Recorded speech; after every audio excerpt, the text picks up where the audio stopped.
అమ్మ అవ్వడానికి ముందు లైఫ్ చాలా సింపుల్‌గా ఉంటుంది. ఎప్పుడు పడుకోవాలో, ఎప్పుడు లేవాలో అంతా మన ఇష్టం. కానీ అమ్మయ్యాక మన టైం అంతా మనది కాదు. బేబీ నిద్రపోతే మనం నిద్రపోవాలి. బేబీ నిద్రలేస్తే మనం నిద్ర లేవాలి. కొన్ని రోజులు టయర్డ్‌గా ఉన్నా కూడా రెస్ట్ దొరకదు.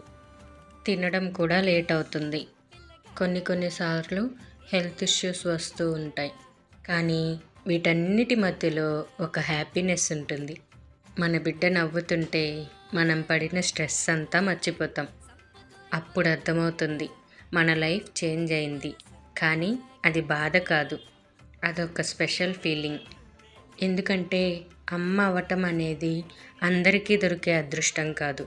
మనకు మాత్రమే దొరికిన ఒక వరం. అది కష్టంగా ఉన్న అమ్మ అవ్వడంలో ఉన్న ఫీలింగ్ వేరే లెవెల్లో ఉంటుంది.